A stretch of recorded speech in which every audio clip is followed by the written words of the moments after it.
राजस्थान की पूर्व मुख्यमंत्री वसुंधरा राजे बीते शाम धौलपुर में चल रही कथावाचक मुरलीधर महाराज की राम कथा का श्रवण करने परशुराम धर्मशाला पहुंची। यहां उन्होंने करीब 2 घंटे तक कथा सुनी, लेकिन कथा के बाद उन्होंने अपने संबोधन में कुछ ऐसी बातें कहीं जिसकी चर्चाएं सियासी गलियारों में शुरू हो गई। राजे ने अपने संबोधन में वनवास और धैर्य का जिक्र किया, जिसे राजनीतिक विश्लेषक उनके मौजूदा हालात से जोड़कर देखने लगे। वसुंधरा राजे ने कहा कि आजकल की दुनिया बड़ी अजीब है। जिसको अपना समझा वो पराया हो जाता है, लेकिन अपने परिवार के लिए हर किसी की एक ड्यूटी होती है। ऐसे समय में परिवार की बहू, माँ, बेटी को अपना अपना काम करना पड़ता है। इस बात को उनके राजनीतिक परिवार यानी बीजेपी से जोड़कर देखा जा रहा है।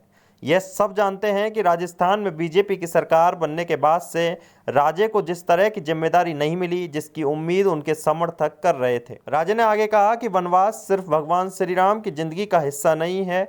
हर इंसान के जीवन में कहीं न कहीं वो वनवास आ ही जाता है, पर आता है तो वो जाता भी है। यह बयान सीधे तौर पर उनके राजनीतिक वनवास की तरफ इशारा करता है। उन्होंने धैर्य बनाए रखने की बात पर भी जोर दिया। वसुंधरा राजे ने कहा कि राम जी ने हमें यह बताया है कि अपने जीवन के अंदर धैर्य क्या चीज़ हो सकती है। हमें धैर्य को समझने की ज़रूरत है। दुनिया में कोई चीज़ स्थायी नहीं है, अगर वो आई है तो जाएगी भी।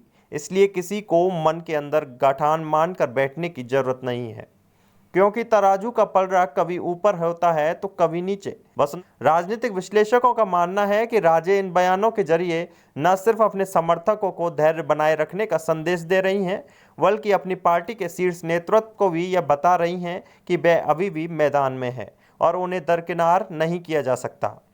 सूत्रों के मुताबिक वसुंधरा राजे का धौलपुर में रुकना एक निजी कार्यक्रम बताया जा रहा है, लेकिन उनका अचानक रामकथा में जाना और कार्यकर्ताओं से मिलना इस बात की ओर इशारा करता है कि यह सिर्फ एक निजी यात्रा नहीं।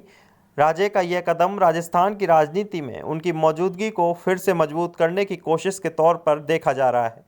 राजे के इस बयान से साफ है कि वे अपने राजनीतिक भविष्य को लेकर पूरी तरह से आशान्वित है और मानती है कि उनका वनवास जल्दी खत्म होगा। आने वाले दिनों में उनके बयान पर और भी चर्चा का विषय बन सकते हैं।